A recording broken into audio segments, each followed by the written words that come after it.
y ahora tenemos el cierre estelar. Este panel, este diálogo presidencial lo va a moderar Enrique Chávez, quien es periodista y director de la revista Caretas. Lo invitamos a posicionarse en el panel. Asimismo, recibimos con fuertes aplausos al congresista y candidato presidencial de la Alianza Unidad Nacional, Roberto Quiabra. Gracias. Invitamos a todos a compartir en sus redes sociales con el hashtag EDIRCOM2025 y a todos los que están conectados de manera híbrida a esta sesión de diálogo presidencial. Gracias, sí, recordar, agradecer por supuesto a los que se han quedado en esta larga e interesantísima jornada y por supuesto a todos los que nos están siguiendo ahora mismo en el streaming y en las redes sociales. Yo no me di cuenta que en la mañana que había reloj y seguía nomás, pensaba que era libre. Abierto. Que era libre, pero creo que ahora nos vamos a ceñir más al tiempo. Roberto, gracias por estar con nosotros. Has tomado la decisión de estar al frente de la Alianza Unidad Nacional y la figura que representas, y perdón el tuteo, pero ya años ya mucho, ¿no? La figura que representas es, muchos dirían, es de alguna manera una proyección de lo que el país requiere. Y esto no lo digo, digamos, como pasando la mano, sino como una especie de radiografía de lo que sería tu candidatura. Y lo primero que te quería preguntar es, precisamente ahora que hemos tenido una situación de tensión en la frontera, completamente, además, atípica, prácticamente como resultado de un acto electoral, por supuesto, con lo que significa aquí la presencia de ciudadanos, sobre todo venezolanos y demás, pero básicamente una manifestación electoral termina en un episodio que por suerte no ha llegado a más, por el momento. La cosa es delicada. Has hablado mucho de fronteras a lo largo de los años en relación con la integridad territorial y la seguridad. ¿Cuál es tu percepción de lo que ha pasado en los últimos días? En primer lugar, gracias a todos los que están presentes. Lo que está sucediendo en nuestras fronteras es una demostración de lo que generalmente pasa en nuestro país. No vemos más allá de las fronteras, no vemos un planeamiento, no vemos inteligencia. Recordemos año 2017, ¿quién le indicó al presidente de la República de ese momento que iban a ingresar 100 migrantes, 1000, 10.000, 100.000, 1 millón? 1 millón de migrantes en un año, capacidad que no tiene ni Estados Unidos. Y lo que vemos ahora es que se sigue repitiendo. Yo cuando estaba en el gobierno de Dina siempre decía que ella tenía como estrategia actuar tarde y mal. Por eso fue lo que le sucedió el 7 de diciembre cuando dio órdenes a las Fuerzas Armadas tarde y mal. Ejemplo, usted no le puede decir a las Fuerzas Armadas que le den seguridad a un aeropuerto cuando hay civiles dentro del aeropuerto. Se la da antes de. Y ahora estamos viendo dos cosas, nuestras fronteras. Y si no vemos nosotros que nuestras fronteras forman parte de una estrategia para controlar la inseguridad que estamos sufriendo, no vamos a solucionar el problema. Vámonos al norte primero antes de llegar al sur. El presidente Noboa hizo muchos esfuerzos porque cuando hay una violencia excepcional usted tiene que tomar medidas excepcionales. Él acaba de hacer un plebiscito que lo ha perdido, con 7 preguntas donde las 2 primeras eran que le levantara la prohibición del ingreso de tropas extranjeras y la segunda, que esas tropas ocuparan cuarteles locales. Y la población le dijo no. Y si hubiera sido sí, hubiera sido en contra de nosotros. Y sigue latente porque el presidente de Estados Unidos ha señalado que tanto los presidentes de Colombia como de Venezuela son cabecillas de organizaciones de narcotráfico que para él son organizaciones terroristas, y ha señalado que va a pasar de las operaciones navales a la operación terrestre. Para mí ya debe tener ploteado una fábrica, un laboratorio de transformación de cocaína y le va a meter unos misiles puntualitos. Pregunta, ¿dónde creemos nosotros que se van a ir todos esos venezolanos y colombianos? Al Perú. Ustedes se van a Piura y Piura sufre peor que Lima de la extorsión y el cobro de cupos. Y Piura tiene un problema tiene límites. O sea, Piura sufre de los ecuatorianos, los colombianos, los venezolanos, los peruanos. No vamos al sur. Yo he señalado, si el sistema de inteligencia en el Perú se hubiera dado el trabajo de ver el debate electoral de los 8 candidatos a la presidencia de Chile, donde en el último debate, antes de la primera vuelta, el tema principal era seguridad y migraciones, y hubiera escuchado que de los 8, 6 se referían a migraciones, ya hubiéramos reforzado nuestra frontera. La candidata Matei, que es la más suavecita de derecha, decía, todos los extranjeros o se van a ir a la cárcel o se van al cementerio. Yo digo eso acá y ya no estaría esposado, estaría preso. Y el candidato que va a ganar, que es este CAS, se va a la frontera con nosotros y le dice, tienen ustedes 100 días para retirarse todos los ilegales, si no yo lo voy a sacar. Y nos comienzan a trasladar el problema humanitario al Perú. Razonamos tarde, razonamos mal. Entonces vemos nosotros que si no miramos más allá de nuestras fronteras para ver el problema de la inseguridad que estamos sufriendo, vamos a seguir nosotros recibiendo migrantes ilegales, diferenciando los legales de los ilegales. Nosotros no podemos generalizar porque tenemos también muchos peruanos migrantes fuera. Si tienes que encapsular, digamos, dar bullets, como dicen los gringos, guiones rápidos de lo que tendría que ser una estrategia de seguridad ciudadana, complementando desde ese hacia afuera, donde tienes organizaciones criminales, tienes elementos que están por fuera de las fronteras, hacia adentro, ¿cómo lo resumirías? Mira, hay una estrategia de mediano y largo plazo que comprende 3 fases que hay que hacerlas en forma simultánea. Es algo que no estamos haciendo en el Perú, la prevención. ¿Dónde están los delincuentes? Los delincuentes no están en las calles, están en las casas. Entonces la prevención tiene 3 actores: la familia, la escuela y la comunidad. El alcalde tiene como responsabilidad disponer de espacios públicos seguros, reducir los factores de riesgo social e incrementar la calidad de vida. El alcalde no es jefe de la policía. El alcalde no tiene por qué comprar patrulleros, ni cámaras, ni motos. El alcalde, toda esa inversión que hace para seguridad, que es figurativa, debería invertirla en los colegios, en los centros sanitarios. Cuando vemos nosotros colegios técnicos con talleres del siglo XX para empleo del siglo XXI, donde los padres pagan los insumos, ¿dónde está el alcalde? Lo que pasa es que más fácil es tomarte una foto con las camionetas y las motos y decir que estás trabajando para la inseguridad y no preocuparte por tus colegios. Cuando tú ves un divorcio entre la policía, el Ministerio Público y el Poder Judicial que todavía no para, eso significa que tenemos un débil sistema y no es que los delincuentes sean más fuertes que nosotros, y resocialización no hay. Esa es una estrategia que tenemos que aplicar en forma permanente, pero ¿qué cosa es lo que hay que hacer día D+1? Es decir, yo entro el 28, el 29, ¿qué hago? Cierro las fronteras, 1. Adelanto las tropas que tengo en Tumbes y en Piura y en Tacna, campamento con infrarrojos y drones. 2, incomunico a los que están en las cárceles. No puede ser posible que nos sigan extorsionando en las cárceles. A veces uno se pregunta, ¿por qué estos tienen tanta reincidencia? Claro, pues si viven felices dentro de la cárcel. ¿Cómo haces? Inmediatamente pone el locutorio, el detenido acá, el familiar acá, y prohíbes que los familiares lleven ropa y comida, porque ahí entra la droga, entra el teléfono. Han hecho una batida y después de 6 meses dicen que han decomisado 600 a 800 celulares en las cárceles.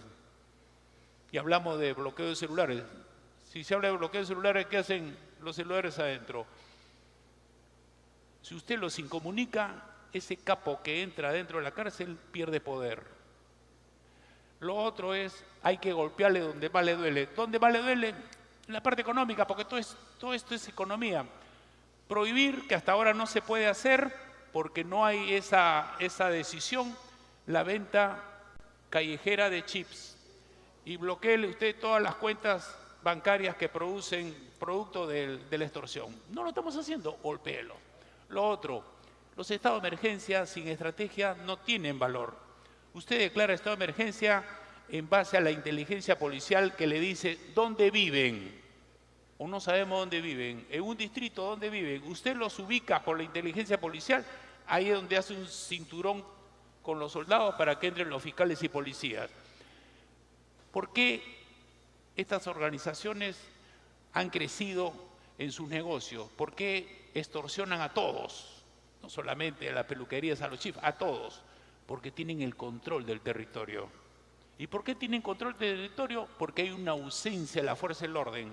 Y porque esa violencia que aplican para cobrar los cupos hace que los ciudadanos paguen su cupo. Usted establece en cada distrito cuadrillados y pone 3 turnos de 8 horas con gente en cada zona de responsabilidad, con la única misión de que en su sector no pase nada. Justicia. Una justicia que sea rápida y severa. Aislarlos. Todos nosotros tenemos que hablar de cuadra segura. Todos nosotros debemos saber quiénes viven en mi cuadra. No permitir que ningún extraño viva. Y hay una disposición, una ley. Todos aquellos que alojan a extranjeros, ya sea en casas o en hostales, tienen que comunicar a migraciones. ¿Lo estamos haciendo? No lo estamos haciendo. Lo otro es la acreditación. Fíjense cuántos problemas tenemos fiscales y policías involucrados en bandas. Recién están aplicando el polígrafo. Tienen que aplicar el polígrafo.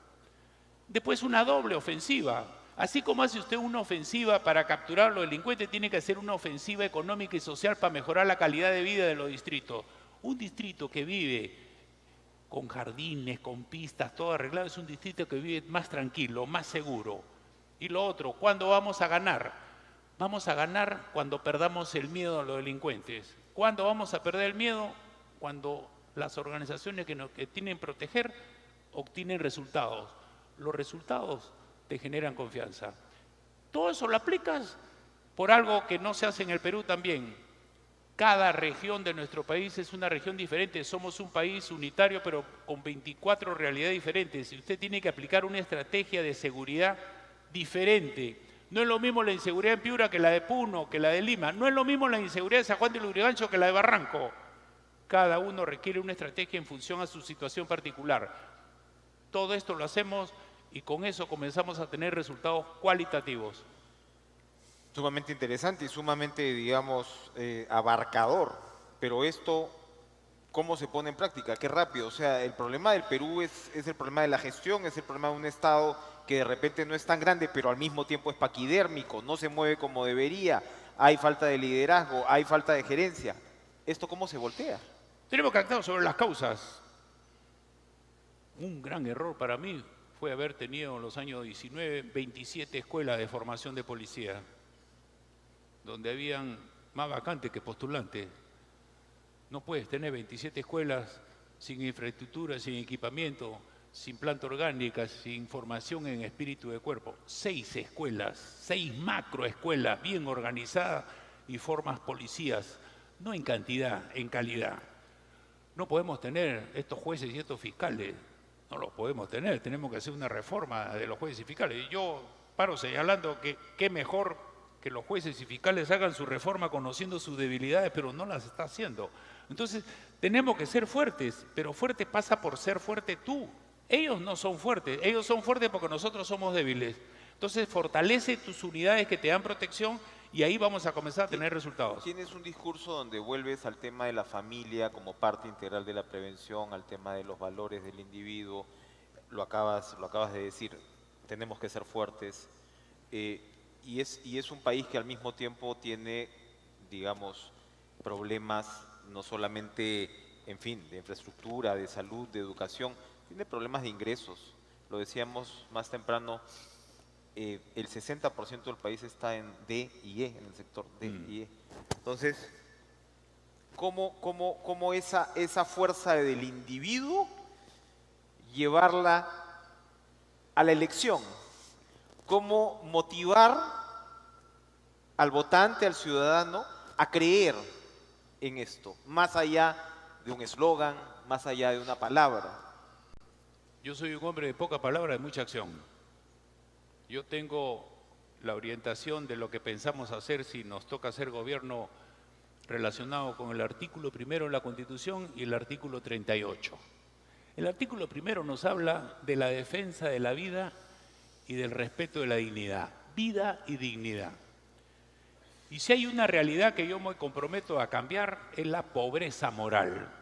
Y esa pobreza moral tiene 4 factores: alimentación, salud, educación y actividad física.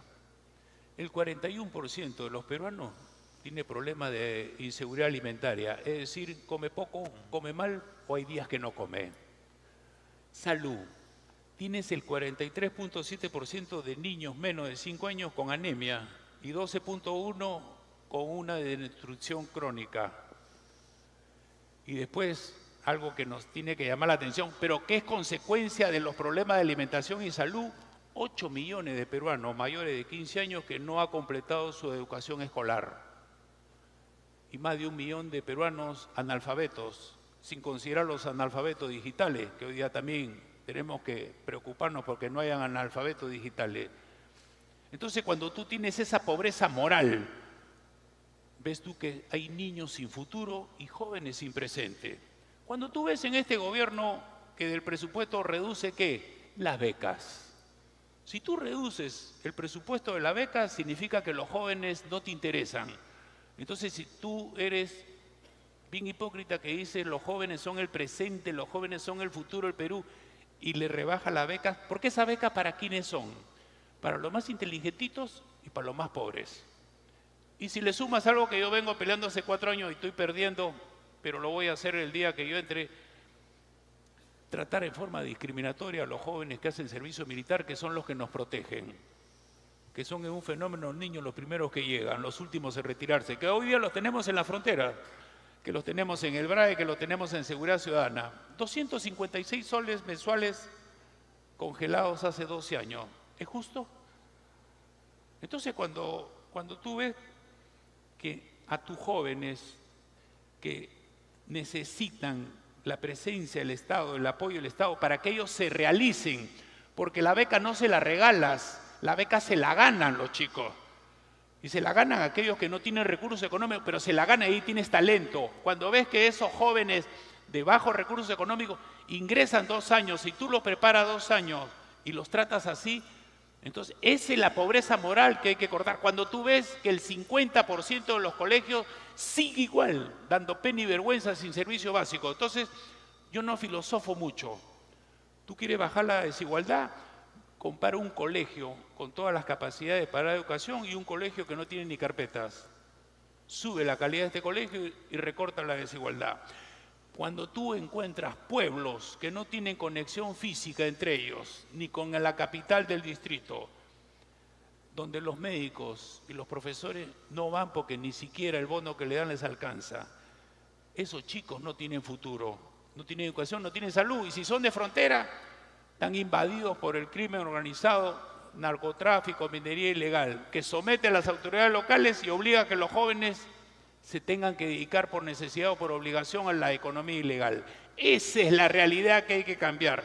Entonces, para reducir la desigualdad, eliminar la pobreza, integremos físicamente el territorio, un solo de carreteras y trenes. De paso que aprovechamos el puerto de Chancay, nos ha caído del cielo. Si no lo hubieran hecho los chinos, sería una pampita como era antes. Es una maravilla. Pero ¿de qué sirve tener el puerto de Chancay si no está conectado físicamente con todas las regiones del país? ¿Cómo sacan sus productos todas las regiones? Y esto se veía hace 10 años. Hace 10 años se debió planear la integración física que hoy debería estar en desarrollo. Cuando tú ves que Chancay no crece al mismo ritmo del puerto, ciudad-puerto, Chancay debería crecer al mismo ritmo y la gente de Chancay debería decir, esta es la ventaja de vivir cerca del mayor puerto de la región. Cuando tú ves Patás y lo ves al alcalde viniendo a pie para reclamar, y los de Patás dicen, ¿de qué me vale vivir en la capital del oro del Perú? No tengo carretera, no tengo escuela, no tengo colegio, no tengo hospitales. Ciudad-puerto, ciudad minera. Esa es la visión, de tal manera que elimina los problemas sociales. ¿Por qué? Porque en las otras regiones que también tienen su riqueza local, cuando ven este crecimiento de ellos y de su ciudad, van a decir, yo también quiero, ya no me voy a oponer. ¿Pero por qué se oponen? Porque no sienten la presencia del Estado, porque no sienten la ventaja de tener la riqueza al costado. Eso es lo que nos falta, planeamiento, objetivos, crecimiento. no veamos solamente la parte económica. Crecimiento económico sostenible con desarrollo social sostenido. Esa es la ecuación, no un solo lado que vemos la parte económica nomás. ¿Has visto Chavín de Huántar, la película? Yo le he visto en vivo y le he visto en la película. Yo le he visto en vivo. ¿Cuál te gustó más? Porque nosotros en la réplica que se montó, cada vez que se invita a delegaciones extranjeras, se hace una demostración de cómo se hizo esa operación. Y esa operación tuvo varios secretos: sorpresa y seguridad. Sorpresa y seguridad. Pero veamos nosotros la parte familiar, ¿no? La parte familiar de todos los comandos que se preparaban para hacer esa operación. Porque los gringos dijeron, esta operación por lo menos va a tener una cantidad alta de fallecidos, de rehenes, de los terroristas y de los mismos comandos. O sea, no era una operación que tenía el resultado que tuvo. Por eso es que la más exitosa del mundo. No hay operación de rescate en el mundo que haya tenido, siendo tan difícil, haya tenido tan poca baja. Toda la instalación estaba minada. El teniente Jiménez que entraba, ya sabía que entraba a morir. Entonces yo creo que eso representa, ¿qué cosa? Algo que no valoramos. Estos son los de nuestra generación. Estos son los hombres que arriesgan la vida por nosotros. Esto es lo que hay que valorar. Así como yo valoro lo del CENEPA. Yo trabajé con soldados de servicio militar en el 95. Jóvenes, especialmente de Amazonas, San Martín y Huánuco, que estaban combatiendo Sendero, el MRTA, y lo único que hicimos es cambiarlo de escenario, lo fuimos al CENEPA. Y es gente que yo digo, con estos soldados me voy a la guerra, resistentes a la fatiga. Sabían qué comer y no comer, capacidad de orientación, y hay algo que hay que reconocerles, no le tiene miedo a la muerte. Esos son los jóvenes de nuestro país. Esos son los jóvenes que, como te digo, 24 realidades diferentes que tenemos que conocer y valorar. Y esos son los jóvenes que no valoramos, porque después que los usamos, los dejamos al abandono. Has sido militar en actividad, como lo has recordado ahora, has estado en situaciones complejas, has ejercido liderazgo por ese lado, has sido ministro de Estado y ahora eres congresista. No sé si la del Congreso haya sido una experiencia grata o no, nos lo dirás. Me repito, por mi culpa, por mi gran culpa. Pero sí, porque es algo complicado precisamente por lo que el Congreso carga como imagen, etcétera. Pero si tuvieras que resumir con esa experiencia, ¿qué has aprendido para ser presidente? El manejo del Estado.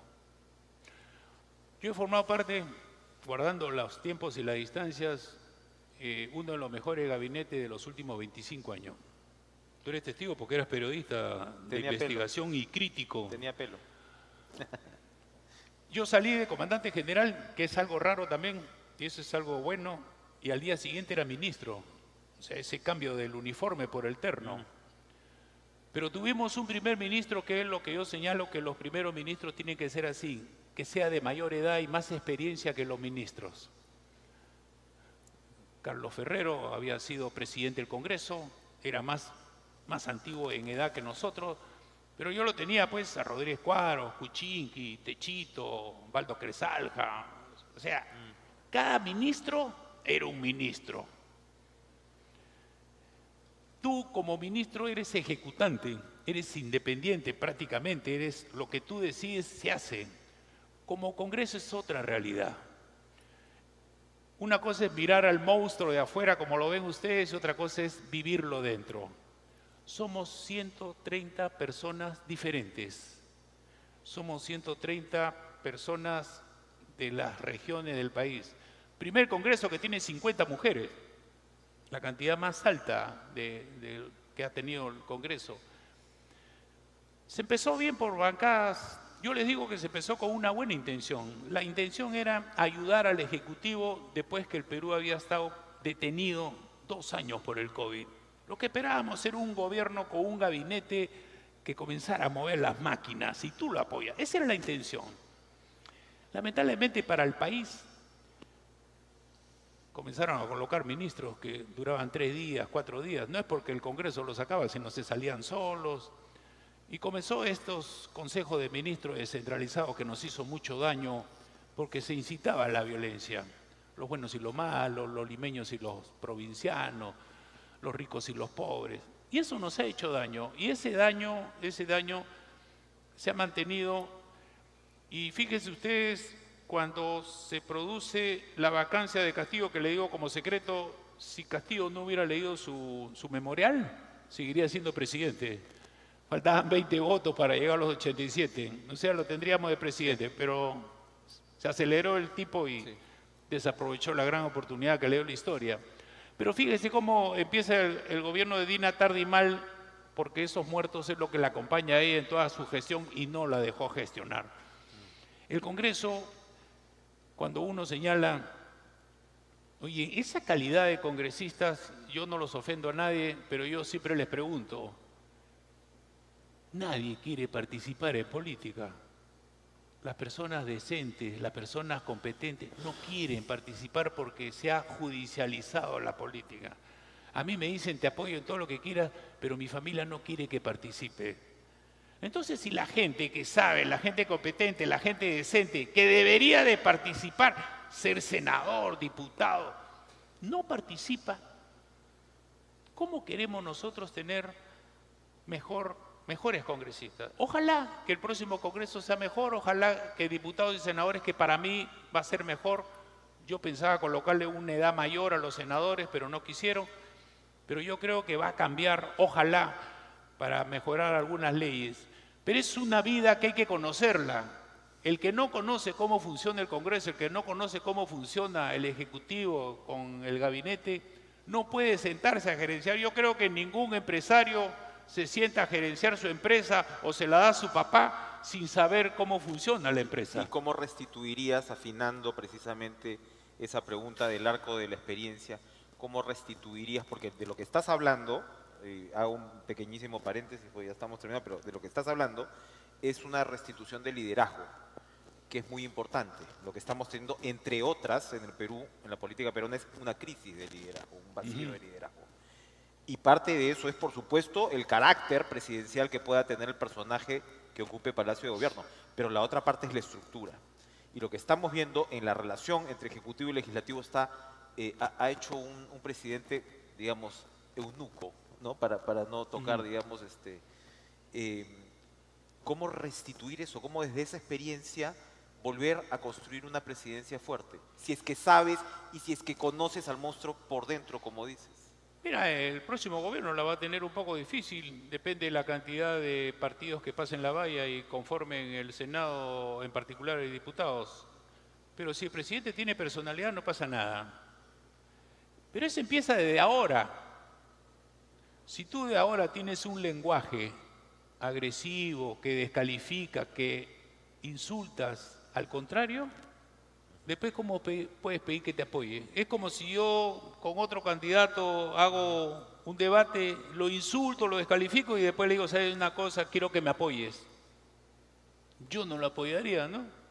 Entonces lo que tenemos que bajar todos para relacionar este tema con las relaciones personales y con la violencia es, todos tenemos que bajarle un par de decibeles a nuestro vocabulario, a nuestras expresiones. Para mí, a veces una agresión verbal duele más que una agresión física.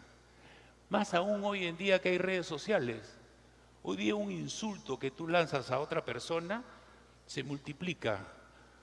Y los que lo leen lo repiten sin siquiera evaluar si es verdad o no. Y haces daño. Porque otra parte de la inseguridad es el bullying que lo deben sufrir los chicos en el colegio y el ciberbullying. Hay cosas que no miramos. Pero veamos los problemas de bullying que tienen nuestros colegios, que hoy día los profesores están pidiendo psicólogos. Yo cuando estaba en el colegio, bueno, hace muchísimos años, blanco y negro, no necesitábamos psicólogos, porque yo no tenía profesores, yo tenía maestros. Y maestro es el que enseña y deja enseñanza. Y mi promoción lleva el nombre de mi profesor, de mi maestro, Jorge García 13.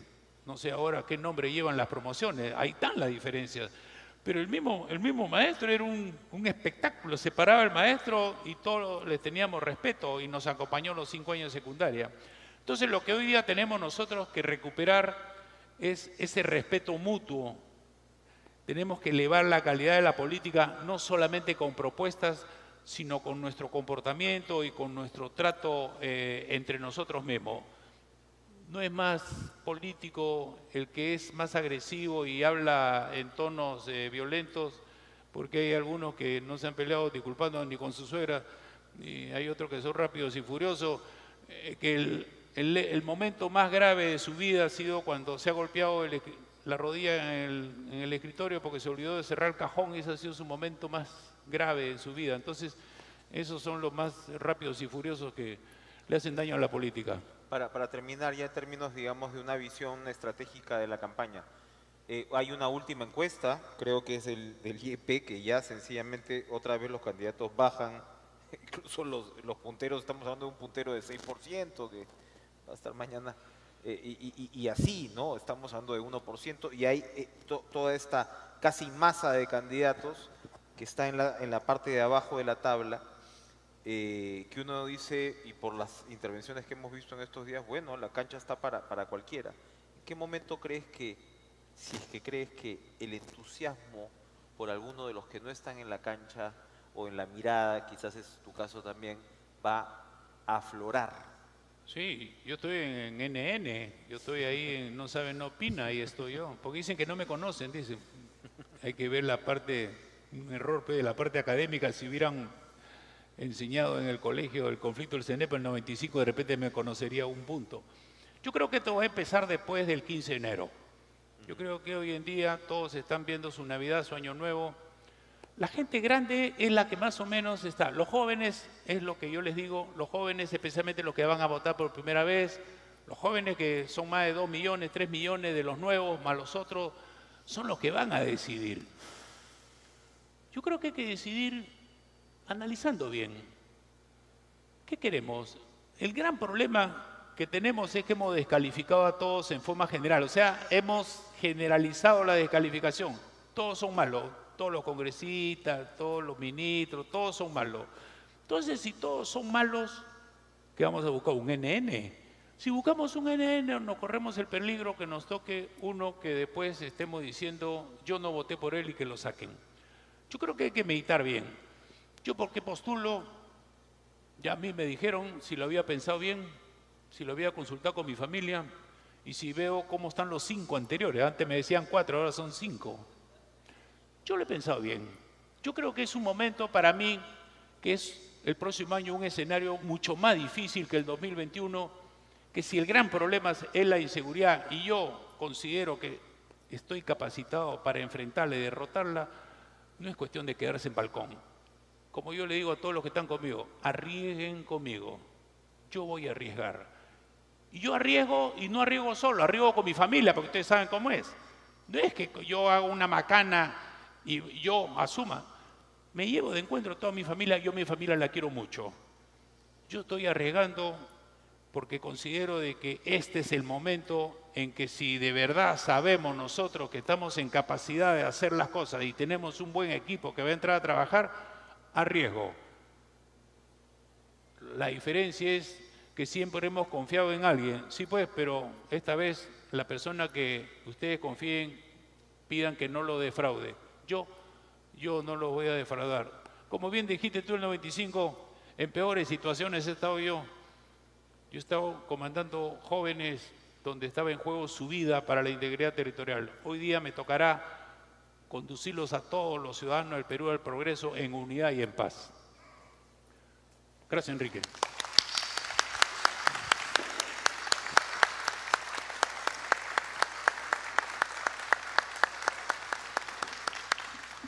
Agradecemos la ponencia magistral en diálogo presidencial. Los invitamos a tomar la foto protocolar al presidente del Instituto de Comunicación, Política y Gobierno, Henry Rafael. Lo invitamos a pasar al centro a tomarse la foto protocolar.